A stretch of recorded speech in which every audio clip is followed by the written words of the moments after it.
పంపితే ఈ లోకానికి వచ్చాం. మనకు కావాలని మన తాతలో మన తండ్రుల్లో మనల్ని మనం తీసుకురాలేదండి. ఇది సత్యం.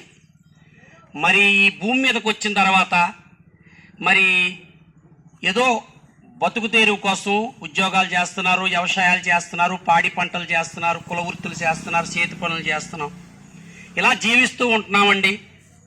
ఈ మధ్యన కానీ మనకి ఆయుష్ అయిపోతుంది, అనేకమైన రోగాలు వస్తున్నాయి, మరి చనిపోతున్నాం. మరి చనిపోయిన తర్వాత ఏమవుతున్నామండి? మరి ఇక్కడ తిన్నామా, పడుకున్నామా, తెల్లారిందనే జీవితమే కాకుండా మరి పరిశుద్ధ గ్రంథం బైబిల్ చెప్తుందండి, ఆత్మకు సావు లేదు, శరీరం నిష్ప్రయోజనం, ఆత్మే జీవింపజేస్తున్నదని. మరి ఆత్మ ఏమవుతుందంటారు? ఒక్కసారి ఆలోచన చేస్తారా ప్రియ సహోదరి సహోదరుడా? మరి ఆత్మే జీవింపజేస్తున్నది, శరీరం నిష్ప్రయోజనం అన్నప్పుడు మరి ఈ ఆత్మ ఎక్కడికి వెళ్తుందండి? తన దయచేసిన దేవుడి దగ్గరికి వెళుతుందండి. మరి అక్కడికి వెళ్ళాలంటే మనం ఈ భూమి మీద ఉండి మనం ఏం చేయాలండి? ఎలా పడితే అలా బ్రతికేస్తాయి అవద్దంటారా? చూడండి, మనకు చట్టం ఉందండి, మనకు ఒక విధానం ఒకటి ఉంది, మనకు ఒక గవర్నమెంట్ ఉందండి. మరి మనం ఏదైనా తప్పు చేస్తే మనకి కోర్టులు మరి శిక్షిస్తాయండి, శిక్షలు వేస్తారు, జైల్లో పెడతారు. మరి మానవుల్లోనే మనకింత అధికారం ఉన్నప్పుడు సర్వ ప్రపంచ మానవుల్ని సృష్టించిన దేవుడికి అధికారం లేదంటారా? మరి ఆ దేవుడు మనల్ని శిక్షించడంటారా? అదే నరకము స్వర్గమునండి మన భాషలో. మరి ఆ స్వర్గం చేరాలంటే మనం ఏం చేయాలండి? ఆజ్ఞ అతిక్రమమే పాపం అండి. నిజదేవుని తెలుసుకోకపోవడమే పాపం అండి. ఆ నిజదేవుడు ఎవరు అని మనం ఆలోచన చేయాలండి. మా తాతగారు నమ్మారు, మా నాన్నగారు నమ్మారు, మా ముత్తాతలు నమ్మారు, మనం నమ్మటం కాదండి. చూడండి, మనము ఒక భోజనం తింటున్నాము, కొన్ని ఆహారాలు తింటామండి, కొన్ని పళ్ళు తింటాం, మనం ఎంతో శ్రద్ధగా తీసుకుంటామండి. అలాగే కొన్ని వస్త్రాలు, కొన్ని వాహనాలు, అనేకమైన రకాలు మనం కొనుక్కుంటుంటామండి, ఎంతో శ్రద్ధ చేసి కొనుక్కుంటామండి.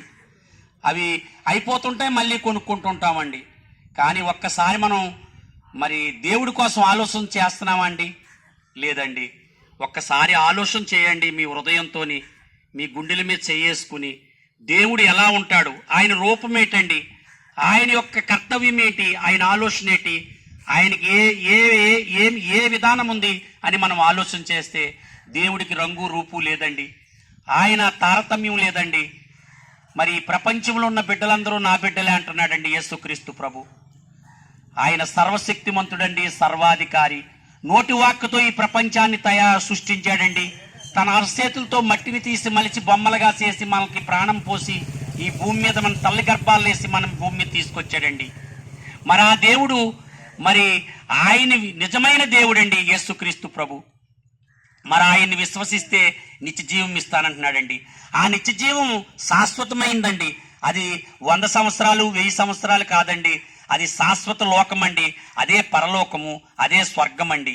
మరి ఆ స్వర్గంలో ఆకలి ఉండదండి, దప్పుకులు ఉండవు, అక్కడ భార్యా బిడ్డలు ఉండరు, కుటుంబాలు ఉండవండి. ఆ దేవుడి దగ్గర మనం ఆనందంగా నిత్య జీవంలో జీవిస్తామండి. మరి ఇక్కడ ఎప్పుడైతే మనం కళ్ళు మూసామో ఆ దేవుడి దగ్గర ఉంటామండి. అక్కడ మహిమా శరీరం ఇచ్చి ఆ యేసుక్రీస్తు ప్రభు వారు మనకి ఆయన రాజ్యంలో మనము స్వతంత్రులుగా బ్రతుకుతామండి. చూడండి, 2000 సంవత్సరముల క్రితం యేసు ప్రభు వారిని సిలువ వేశారండి ఆ ఇశ్రాయేలు దేశంలో. ఆయన చనిపోయి సమాధి చేయబడి 3వ రోజున లెగిసినట్టే మనము కూడా 3వ రోజున లెగుస్తామండి. మరి మీరు అనొచ్చు, మీరు చూశారని. పరిశుద్ధ గ్రంథం బైబిల్ చెప్తుందండి. మరి కాబట్టి ప్రియ సహోదరి సహోదరుడా, దీపం ఉండగానే ఇల్లు చక్క పెట్టుకోమని పెద్దలు చెప్పారండి. మన ప్రాణం ఉన్నప్పుడే, మనం ఈ భూమి మీద ఉన్నప్పుడే ఆ నిజాన్ని తెలుసుకుని ఆ యేసుక్రీస్తు ప్రభువుని నోటుతో ఒప్పుకుని హృదయంలో భద్రపరుచుకుని ఆయన్ని మరి ఆరాధిస్తే ఆ నిత్య జీవం ఇస్తారండి. మనం డబ్బెట్టు కొనలేమండి, ఆయన కృపచేతే రక్షణ అండి. కాబట్టి ప్రియ సహోదరి సహోదరుడా, ఒక్కసారి మీ హృదయాన్ని ఆలోచింపజేయండి. నిజదేవుడు గొప్ప దేవుడండి, సర్వ సృష్టికర్త అండి యేసుక్రీస్తు ప్రభు. మరి మీరు ఆ ప్రభు చెంతగా చేరతారని ఈ మాటలు వినుసున్న ప్రతి సహోదరుడు ఆ నిజం తెలుసుకుని ఆ ప్రభువుని చేరతారని మిమ్మల్ని బట్టి మేము దేవుడిని మొరపెడుతున్నాం. ఆమేన్, ఆమేన్, ఆమేన్. దయగల